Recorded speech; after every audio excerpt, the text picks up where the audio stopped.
Hey everybody, welcome back to my channel. In this video, we are going to do a review of the first 9 episodes of the currently airing contemporary Chinese drama All the Way to the Sun. It stars Li Landi as Li Muja, Wang Yang as Li Guang, Wang Ju as Chen Rong, sorry I can't pronounce these names, Gao Ye as Wu Zhenchu. So the overall plot of this drama is about two women who just graduated from college and find a way to survive in the big city in the early to the mid 2000s. You can tell because they're using a flip phone. So I have some preconceived notion when it comes to work-related dramas because most of the time the work life is just a glamorous embellishment. For the drama, they showcase fancy jobs that are viewed as successful jobs and it's all about the romance. And let me just put a disclaimer that I won't say that the work-related stuff and the process and the procedures showed in this drama are accurate because to be honest, I'm very young. I am not an expert or have any experience in this area or field of work, but in the details of the relationship dynamics in the workplace and the types of characters that you meet at work is very accurate. And Li Landi as a female lead, I think she is getting her breakthrough now. I've watched a bunch of the earlier works that she have done, and unfortunately, I haven't watched the period fantasy drama The Starry Night. Well, anyway, I'll put it here.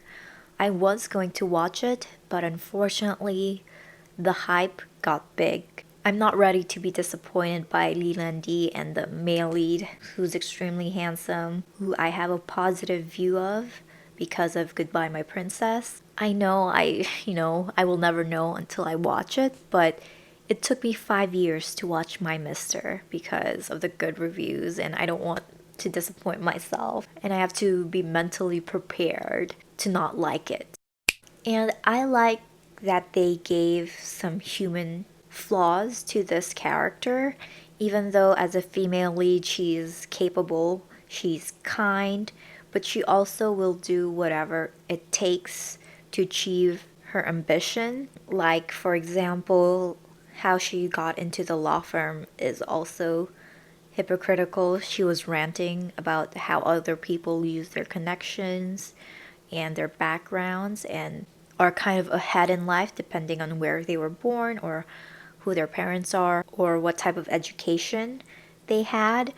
But she also got the chance to talk to her future boss through her previous interactions with her, and Gao Ye's character pointed that out. And even though as a female lead, she gets screwed over, even though she's favored, and of course they state how unfair it is, but they didn't over exaggerate the unfairness.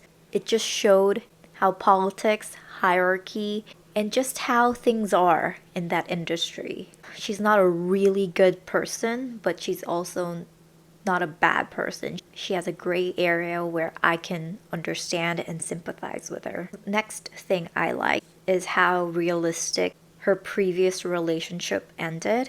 In other dramas that I watched with the same concept and the same style, usually there's a third party or the female lead is just too busy, is just too ambitious, and the male lead has a really fragile ego.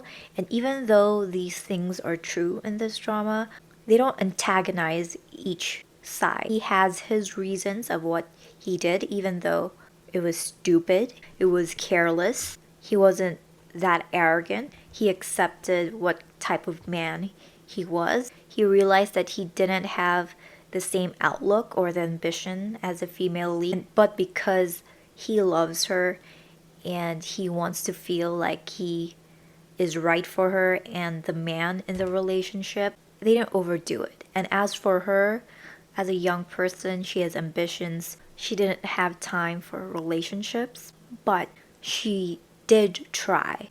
he wasn't the priority in her life. And even though the initial breakup scene was not pleasant, the day after, when they got to talk again, when he's sober, nobody was clinging, everybody was mature and realized that the relationship between them definitely wouldn't work realistically.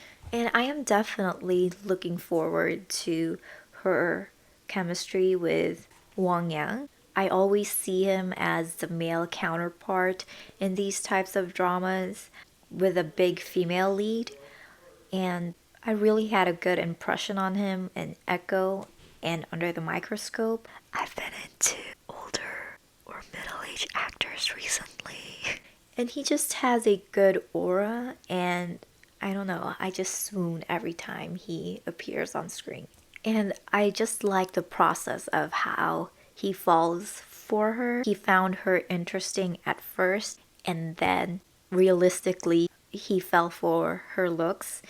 And the more they interact with each other, he just falls deeper. And I just like the progression and how subtle those scenes are. And as for the other friend, that is the other leading role. All right. She was definitely the typical submissive girlfriend role, and she tries to cling on her boyfriend because she thinks that he's too good for her, but he definitely is looking down on her and gaslights her. But I'm glad that it didn't take that long in the drama for her to get out of it, and she displays an unusual talent and understanding and a good eye for real estate and her struggles of being a landlord or a landlady for the first time. I look forward to her growth, and I definitely thought that there will be something going on with the doctor roommate, but regardless, I'm looking forward to her adventure. Oh, she was also in Delicious Romance, and I enjoyed her performance there too, but completely different characters in that drama. She was more aggressive, she was a lady boss. And I also think that there is a third female lead. She's in the poster, but she's listed as, again, a special guest in Drama List. And she's also a frequent actress in these type of female-led metropolitan dramas. You know, I like her character. She gives opportunity. She's kind to our female lead, but definitely realistic and definitely will do anything to succeed type of character. But again, this drama really puts a human aspect to each character. So this is a pretty grounded drama. I really recommend it. Did I forget to mention that Leland is really pretty? Alright, I think that's it. Bye everybody.